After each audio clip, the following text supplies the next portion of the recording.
Hey all, இன்னைக்கு நம்ம 2010ல கேட்டிருந்த மாடர்ன் இந்தியா கொஸ்டின்ஸ் பற்றி பார்ப்போம். ஃபர்ஸ்ட் கொஸ்டின் பார்த்துட்டிங்கன்னா, by a regulation in 1793, the district collector was deprived of his judicial powers and made the collecting agent only. What was the reason for such regulation? So அதுக்கு முன்னாடி 1793க்கு முன்னாடி வரைக்கும் district கலெக்டருக்கு இந்த judicial பவர்ஸும் இருந்தது, magistrate பவரும் இருந்தது. அது எடுத்துட்டாங்க. ஏன் எடுத்தாங்க அப்படின்னு கேட்குறாங்க. ஸோ அதுக்கு ஒரு 4 ஆப்ஷன் கொடுத்துருக்காங்க. Cornwallis felt that the district collector's efficiency of revenue collection would enormously increase without the burden of other work. அதை மட்டும் ரெவென்யூவில் மட்டும் கான்சன்ட்ரேட் பண்ண இன்னும் ரெவென்யூ இன்க்ரீஸ் ஆகும்னு நினச்சிருக்காரு Cornwallis. Lord Cornwallis felt that judicial power should compulsorily be in the hand of the Europeans, while Indians can be given the job of revenue collections in the district. Judicial power யூரோப்பியன்ஸ்ட்டு இருக்கணும், revenue இந்தியன்ஸ்ட்டு இருக்கணும்னு நினச்சாரு. Lord Cornwallis was alarmed at the extent of power concentration in the district collector and felt that such absolute power was undesirable in one person. ஒரு percent இவ்வளோ power இருக்கக்கூடாதுன்னு நினச்சிருக்காரு. D. The judicial work demanded a deep knowledge of India and a good training in law, and Lord Cornwallis felt that the district collector should be only a revenue collector. Judicial work பண்ணுறதுக்கு நிறைய தெரிஞ்சிருக்கணும், and அதுக்கு ஒரு நல்ல training தேவை. இந்தியன்ஸ்க்கு அந்த training இல்லை, அதனால டிஸ்ட்ரிக்ட் கலெக்டர் மட்டும் இருந்தால் போதும் அப்படின்னு சொல்லிட்டு நினச்சிருக்காரு. ஸோ அதுக்கான கரெக்ட் ஆப்ஷன்ஸ் பார்த்தீங்கன்னா பாஸ் பண்ணி கெஸ் பண்ணிக்கோங்க. ஆன்சர் பார்த்துட்டிங்கன்னா answer C. Lord Cornwallis was alarmed at the extent of the power of concentration. ஒருத்தர்கிட்ட இவ்வளோ பவர் இருக்கக்கூடாது, and felt that such absolute power was undesirable in one person. So Cornwallis judicial reforms எடுத்துகிட்டு வந்திருந்தார் 1973. அதுதான் Cornwallis code.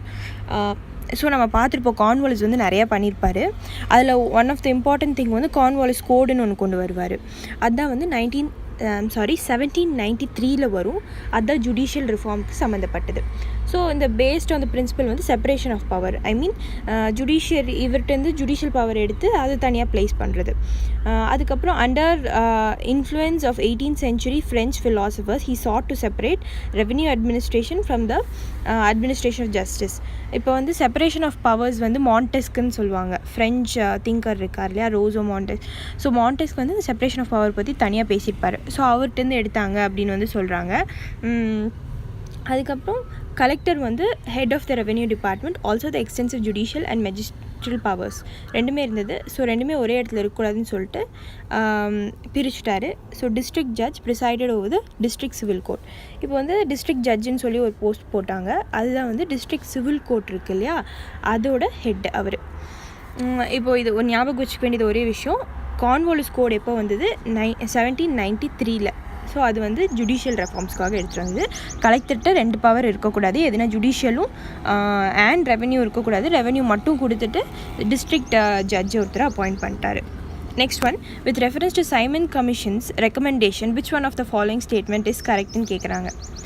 First one, it recommended the replacement of diarchy with responsible government in the province ன்னு சொல்லியிருக்காங்க.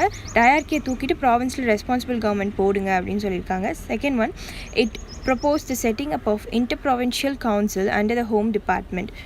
Home department கிடையாது, இன்டர்ப்ராவின்ஷியல் கவுன்சில்னு சொல்லியிருக்காங்க. Third one, it suggested the abolition of bicameral legislature at the center. சென்டரில் பைகேமரலிசம் வேணாம், லோக்சபா ராஜ்யசபா வேணாம் சொல்லியிருக்காங்களான்னு. Fourth one, it recommended the creation of Indian Police Service with a provision of increased pay and allowances for British recruits as compared to Indian recruits. British பீப்புளுக்கு அதிகம் சம்பளம் கொடுக்கணும் police சர்வீஸ்லன்னு சொல்லியிருக்காங்க. So நீங்களே யோசிச்சு பாருங்களுக்கான கரெக்ட் ஆன்சர் என்னன்னு பார்த்துட்டிங்கன்னா option A. Dyarchy வேணாம் ப்ராவின்ஸ்லன்னு சொல்லி தூக்க சொல்லுவாங்க, அவங்களோட மெயின் ரெக்கமெண்டேஷன் தான் அதுதான். ஸோ பார்த்துட்டிங்கன்னா என்னென்னலாம் பண்ணாங்க, enquiry into the working of the system of the government, the growth of education and development of representative institution in British India and matters concerned therein with.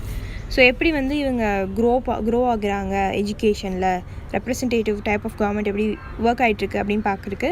Second one, report to be generated on as to what extent it is desirable to establish the principle of responsible government. Then existing therein. எந்த அளவுக்கு ஒரு responsible கவர்மெண்ட்டை வந்து implement பண்ணணும் அப்படின்னு, including the question whether the establishment of second chambers of local legislature is or not desirable.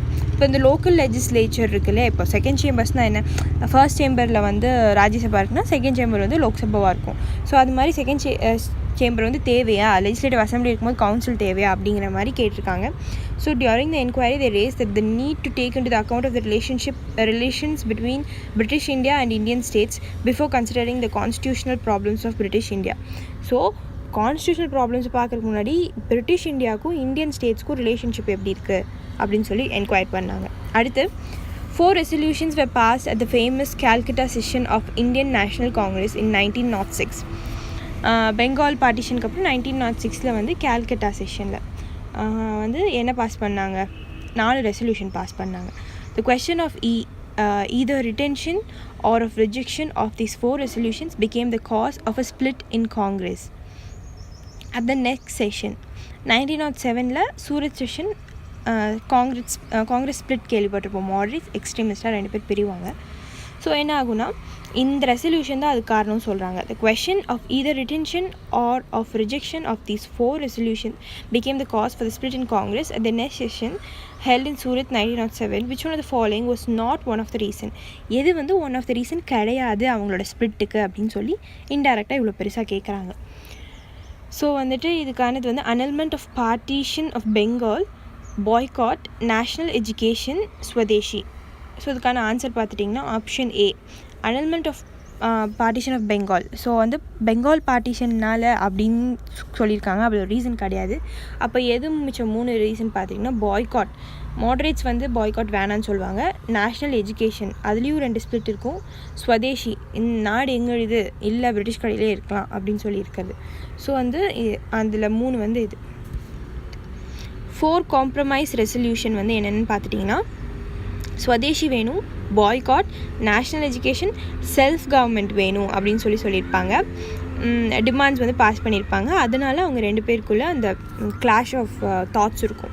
But during the entire 1907 the 2 sides argued over varying interpretation of these 4 resolutions. So என்னென்ன அப்படின்னா Swadeshi, boycott, national education and self government. இதனால தான் வந்து அவங்களுக்கு split வந்தது. Next, after Quit India movement, C. Rajagopalachari issued a pamphlet entitled The Way Out. Which one of the following was a proposal in the pamphlet? இப்போ வந்து ஒரு quit India moment 1942 நடந்தது இல்லையா, ராஜகோபாலாச்சாரி என்ன பண்ணியிருப்பார், கவர்னர், கடைசி கவர்னர், அவர் ஒரு பேம்ப்ளெட் நியூஸ் பேப்பரில் கொடுப்பாங்கல்ல, அந்த பேம்ப்ளெட் அது வந்து ரிலீஸ் பண்ணியிருக்காங்க, த வே அவுட்டுன்னு. ஸோ அது என்ன சொல்லியிருக்கு அப்படின்னு கேட்குறாங்க. Establishment of a war advisory council composed of representatives of British India and Indian states, reconstitution of central executive council in such a way that all its members except the governor general and commander in chief should be Indian leaders, fresh elections to the central and provincial legislature to be held at the end of 1945, and the constitution making body to be convened soon as possible, a resolution for the constitutional deadlock. என்ன வந்து propose பண்ணியிருக்காரு அப்படின்னு pass பண்ணி guess பண்ணிக்கோங்க. இதுக்கான answer பார்த்துட்டிங்கன்னா option D, a solution for the constitutional deadlock. இப்போ வந்து கண்டினியூஸாக என்ன தான் வந்து முஸ்லீம் லீகும் காங்கிரஸும் பேசிக்கிட்டே இருந்தாலும் ஒரு டெட்லாக் இருந்துகிட்டே இருந்தது. எங்களுக்கு வந்து தனிநாடு வேணும், இவங்க வந்து முடியாது, தனிநாடு வேணும் முடியாது, இவங்க வந்து அவங்க பிரிட்டிஷ் வந்து டொமினியன் ஸ்டேட்டஸ் தருவாங்க, இல்லை எங்களுக்கு இண்டிபெண்டன்ட் இந்தியா தான் வேணும் அப்படின்னு சொல்லி ஒரு கான்ஸ்டன்ட் போர் நடந்துக்கிட்டே இருந்தது. ஸோ அதுக்காக த வே அவுட், அந்த டெட்லாக்லேருந்து இது பார்த்திங்கனாவே தெரியும், த வே அவுட்னா டெட்லாக் இருக்குது, அதை விட்டு வெளியே வரணும் அப்படின்னு சொல்லிட்டு. So March 1944 Mr. C. Rajagopalachari devised a formula with full support of Gandhiji to resolve the constitutional deadlock, but it continued. Rajagopalachari ஃபார்முலான்னு சொல்லி ஒன்று விட்டுருப்பார். அதில் வந்து சில பாயிண்ட்ஸ் கொடுத்துருப்பாரு, 4 பாயிண்ட்டோ 5 பாயிண்ட்டோ கொடுத்துருப்பாரு. அதுலேயும் வந்து பீப்புள் சாட்டிஸ்ஃபை ஆக மாட்டாங்க. ஸோ அதனால அதுவும் ஒரு டெட்லாக் ஆயிரும். So it will continue. So ஞாபகம் வச்சுக்கோங்க, சி ராஜகோபாலாச்சாரி 1944 கான்ஸ்டியூஷனல் டெட்லாக்காக பேம்ப்ளெட் ரிலீஸ் பண்ணார், த வே அவுட். அடுத்து, who among the following governor generals created the covenanted civil service of India which later to be known as the Indian civil service. யார் வந்து civil service காரணம்னு கேட்குறாங்க. Answer வந்து Warren Hastings, Wellesley, Cornwallis, William Bentinck. Pass பண்ணி guess பண்ணிக்கோங்க. இதுக்கான correct answer பார்த்தீங்கன்னா Cornwallis தான் வந்து முழுக்க ஐசிஎஸ்க்கு காரணம், Indian civil service. So the governor general of 1786 dates ஞாபகம் வச்சுக்கோங்க, க்ரோனாலஜிக்கல் ஆர்டரில் கேட்கலாம். So Cornwallis 1786 created the Covenanted Civil Services of India. அடுத்து with reference to Pondicherry, now Puducherry, consider the following statement. The first European power to occupy Pondicherry were the Portuguese. Pondicherry occupy பண்ணுறது Portuguese தான் ஃபர்ஸ்டான்னு கேட்குறாங்க. Second European power to occupy Pondicherry ஃப்ரெஞ்சான்னு கேட்குறாங்க. The English never occupied Pondicherry. இதுக்கான correct statement வந்து select பண்ண சொல்கிறாங்க. 1 2 3 3 1 and 2 பாஸ் பண்ணி கெஸ் பண்ணிக்கோங்க. இதுக்கான கரெக்ட் ஆன்சர் பார்த்திங்கன்னா ஏ. இது மட்டும்தான். First European power to occupy Pondicherry was Portuguese. Portuguese தான் வந்தாங்க, இவங்க செகண்ட் கிடையாது. பாண்டிச்சேரி ஆக்குபை பண்ணது போர்ச்சுகீஸ், டச்சு, பிரிட்டிஷ், கடைசியாக தான் ஃப்ரெஞ்சு. அதனால தான் ஃப்ரெஞ்சு கடைசியாக போனாங்க. ஸோ வந்து பிபி போர்ச்சுகீஸ், அப்புறம் டச்சு, தேர்டு தான் பிரிட்டிஷ். எப்பவுமே வரதும் தேர்டு வந்ததும் பிரிட்டிஷ், பாண்டிச்சேரி ஆக்குபை பண்ண தேர்டும் பிரிட்டிஷ். அடுத்து for the Karachi session of the Indian national Congress 1931 Karachi session நடந்திருக்கும். Presided over by Sardar Patel, who drafted the resolution on fundamental rights and economic program. So Sardar பட்டேலோட டைமில் கராச்சி செஷனில் அவர் தான் ஹெட்டாக இருந்திருக்காரு. அவரோட டைமில் யார் ஃபண்டமெண்டல் ரைட்ஸும் எக்கனாமிக் ப்ரோக்ராமையும் டிராஃப்ட் பண்ணா அப்படின்னு சொல்லி கேட்குறாங்க. மகாத்மா காந்தி, நேரு, ராஜேந்திர பிரசாத், அம்பேத்கர். ஸோ இதுக்கான கரெக்ட் ஆன்சர் பார்த்திங்கன்னா நேரு. ஃபண்டமெண்டல் ரைட்ஸ்னாவே நேரு தான். ஸோ எக்கனாமிக் ப்ரோக்ராமையும் அவர் தான் பண்ணார், ஜவஹர்லால் நேரு. 1931 கராச்சி செஷனில் சர்தார் வல்லபாய் பட்டேல் ஹெட்டு. அதை கொடுத்துருக்காங்க. Next, who among the following were official Congress negotiators with Cripps Mission?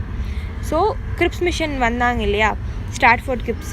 So அவங்களோட 1942 வந்திருப்பாங்க. யார் வந்து காங்கிரஸ்லேருந்து ஒஃபிஷியல் மெம்பர்ஸ் அவங்க கூட பேசுறதுக்கு அப்படின்னு கேட்குறாங்க. Mahatma Gandhi and Sardar Patel, Acharya JB Kripalani and C Rajagopalachari, Pandit Nehru, Maulana Azad, doctor Rajendra Prasad and Rafi Ahmed. Pass பண்ணி கெஸ் பண்ணிக்கோ. அதுக்காக கரெக்ட் ஆன்சர் பார்த்திங்கன்னா சி. கிரிப்ஸ் மிஷன் வந்தப்போ நேருவும் மௌலானா ஆசாதும் தான் சேர்ந்து 2 பேரும் போய் பேசிட்டு வந்தாங்க காங்கிரஸ்லேருந்து. ஸோ வந்து Pandit and Maulana official negotiators with Cripps mission. Cripps mission 1942 வந்துச்சு பிரிட்டிஷ் கவர்மெண்ட். எதுக்காகனா இந்தியாவோட கோஆப்ரேஷனை செக்யூர் பண்ணுறதுக்காக. வேர்ல்டு வார் 2 உங்களோட கோஆப்ரேஷன் வேணும் அப்படின்னு சொல்லிட்டு தான் வந்தாங்க. ஏன்னா 1939 வந்து காங்கிரஸ் எல்லோரும் ரிசைன் பண்ணியிருப்பாங்க. ஸோ 42 இவங்க வந்து உங்களோட சப்போர்ட் கொடுங்க அப்படின்னு சொல்லி கேட்பாங்க. அடுத்து, what was the immediate cause for the launch of Swadeshi movement? Swadeshi மூமெண்ட்டோட லான்ச்சுக்கு என்ன காரணம் அப்படின்னா, 4 ஆப்ஷன் கொடுத்துருக்காங்க.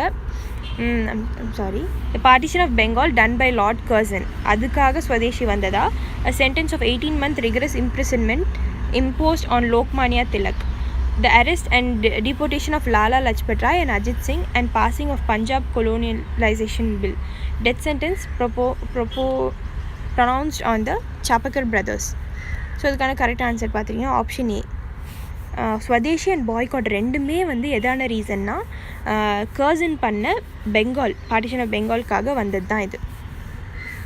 ஸோ இமீடியட் காஸ் வந்து opposed the British decision of partition of Bengal. Next, consider the following statement. Dr. Rajendra Prasad persuaded Mahatma Gandhi to come to Champaran to investigate the problem of peasants. இப்போ சம்பாரன் 1917 நடந்ததுன்னு பார்த்தோம். ராஜேந்திர பிரசாத் கூப்பிட்டாரா அப்படின்னு சொல்லி கேட்குறாங்க. Acharya JB Kripalani was one of the Mahatma Gandhi's colleague in his Champaran investigation. So இவரோட colleague Champaran இன்வெஸ்டிகேஷனில் அப்படின்னு சொல்லியிருக்காங்க. Options வந்து பாஸ் பண்ணி கெஸ் பண்ணிக்கோங்க. இதுக்கான கரெக்ட் ஆன்சர் பார்த்துட்டிங்கன்னா ஆப்ஷன் பி மட்டும் தான் கரெக்ட். 1 தப்பு. ராஜேந்திர பிரசாத் வந்து இன்வைட் பண்ணல. ஆனால் ஜேபி கிருபாலினியும் மகாத்மா காந்தியும் கொலீக்ஸு சம்பாரன் இன்வெஸ்டிகேஷனில்.